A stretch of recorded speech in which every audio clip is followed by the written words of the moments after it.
Welcome to Best Revenge Stories, Nassblue. Imagine sitting in your boss's office, being accused of stealing $15,000 you never touched. They have the evidence, they have the police on speed dial, and they want you to confess. Most people would panic, but Mark didn't panic. He just waited, because he knew something about the HR director that nobody else did, and he had the audio file to prove it. Let's see how a single audio file turned the tables. They say the most dangerous person in a company isn't the CEO. It's the person who controls the paperwork. My name is Mark, and for 5 years, I was the senior budget analyst for a mid-sized logistics firm in Chicago. I was the guy who knew where every penny went. I was bored. I was reliable, and I was invisible. My job was to stare at spreadsheets for 8 hours a day. I tracked fuel costs, driver overtime, and office supplies. It wasn't glamorous, but I took pride in it. I knew if a department spent $50 too much on printer paper. I knew if the coffee budget was off by a fraction of a percent. But then, there was Linda. Linda was our HR director, and if I were invisible, Linda was a neon sign. She drove a brand new Mercedes to work every day. She wore designer suits that cost more than my monthly rent. She always had the latest iPhone, the most expensive jewelry, and she took 2-hour lunches at the bistro down the street. We all just assumed she came from money. You know the type. Trust fund baby playing corporate dress-up. We never questioned it. Why would we? She was the head of HR. She was the one who enforced the rules. But looking back, I should have realized that the math didn't add up. Her salary was public record in the internal database. She made $80,000 a year. Good money, sure, but not Mercedes and Gucci money. The trouble started on a Tuesday in November. I was reconciling the petty cash accounts for the third quarter. Usually this is just boring stuff. $20 for a birthday cake, $50 for a taxi. But as I scrolled down column E, I saw something weird. There was a withdrawal for $500 labeled Office Supplies Vendor X. I checked the receipt folder. Nothing. I kept scrolling. Another withdrawal, $300, labeled Employee Training Lunch. I checked the training calendar. There was no training that day. I sat back in my chair. The office hummed around me, phones ringing, people laughing in the break room, but I felt a cold knot form in my stomach. I dug deeper. I pulled the records for the last 6 months. $500 here, $200 there, $1,000 miscellaneous. In total, over the last year, nearly $15,000 had vanished from the company accounts. And every single withdrawal had been authorized by one digital signature. Linda. I froze. I wasn't a detective. I was just an accountant. But the evidence was staring me in the face. The dates of the withdrawals matched the dates Linda came into the office wearing new clothes. The training lunches happened on days she posted photos of expensive sushi on her Instagram. I knew I had to report it.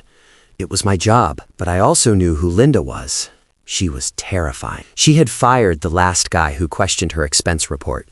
She told everyone he was incompetent and ruined his reputation before he even packed his box. If I was going to accuse the director of HR of theft, I needed to be bulletproof. So I didn't say anything. Not yet. I printed the spreadsheets. I highlighted the suspicious transactions. I made a backup copy on a USB drive and locked it in my drawer. I thought I was being careful. I thought I was being smart. But I made one mistake. I asked her assistant Sarah for a copy of the Vendor X invoices. I tried to be casual about it. I just said, "Hey Sarah, I'm missing a few receipts for the audit. Can you pull them?"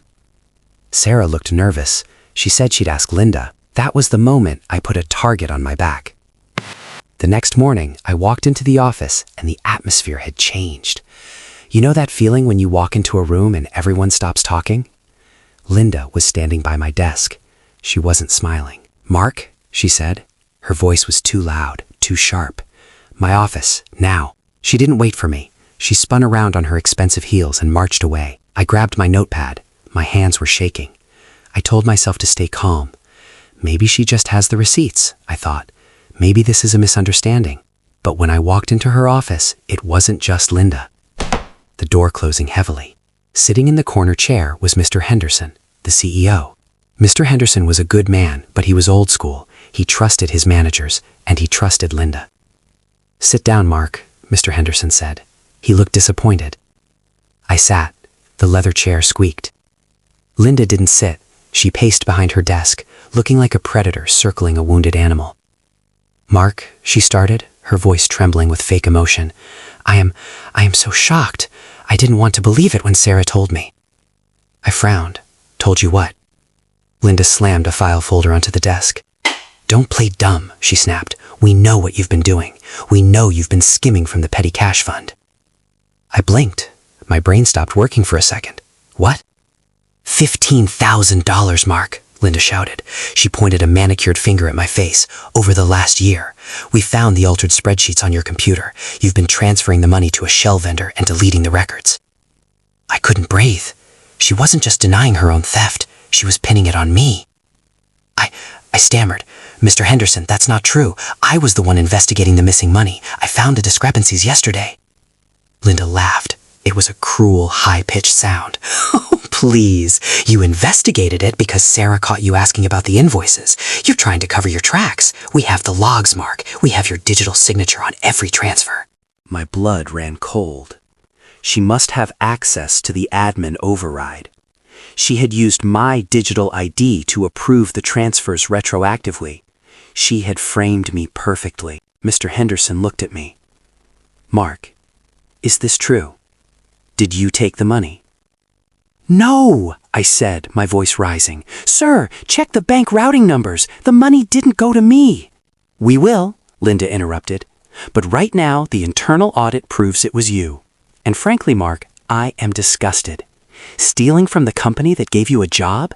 After everything we've done for you?" She was winning. I could see it in the CEO's eyes. He was angry. He felt betrayed. Linda leaned over the desk, her face inches from mine. She lowered her voice to a whisper, but it was venomous. "If you confess right now," she hissed, "we might not call the police. You can just resign, sign a confession, pay back the money, and leave.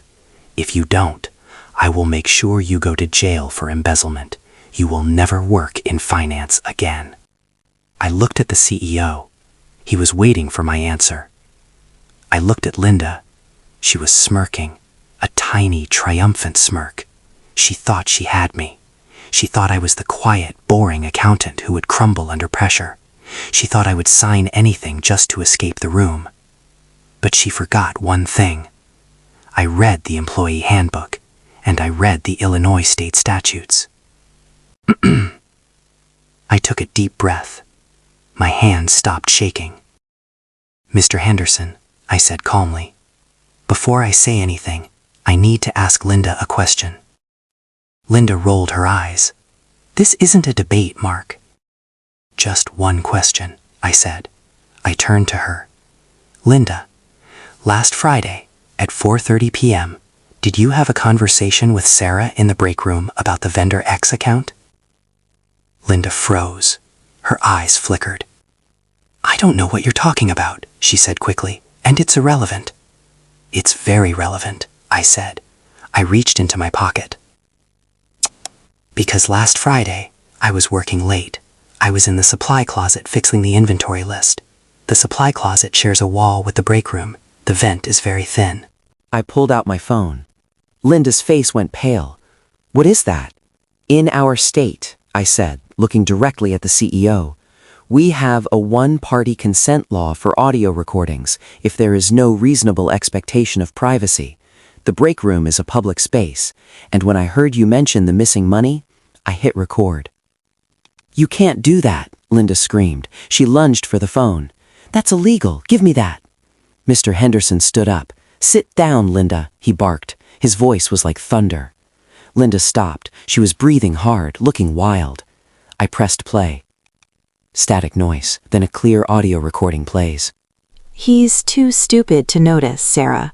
Mark just looks at the totals. He never checks the vendor codes." "But Linda, it's $15,000. If the audit comes..." "I need the money, okay? My visa is maxed out again. Just process the invoice under office supplies. If anyone asks, we'll just blame it on a clerical error in Mark's department. He's incompetent anyway. Who are they going to believe? The director or the guy who brings a tuna sandwich for lunch every day?" Silence. Absolute, heavy silence. The only sound in the room was the air conditioner humming and Linda's ragged breathing. I looked at Mr. Anderson. His face had gone from red to purple. He was staring at Linda with a look of pure disgust. "A clerical error?" Mr. Henderson whispered. "My visa is maxed out." Linda started crying instantly. Fake, loud sobbing. "It's a fake," she wailed. "He used AI. He edited it. That's not me. Sir, you can't believe this." But it was over. The mask had slipped. Mr. Henderson picked up his desk phone. He didn't look at Linda. He looked at me. "Mark," he said softly, "I owe you an apology." Then he dialed 3 numbers. Beep, beep, beep. "Yes," Mr. Henderson said into the phone. "This is the CEO. I need security to my office immediately, and please call the Chicago Police Department. We have a felony embezzlement in progress." Linda stopped crying.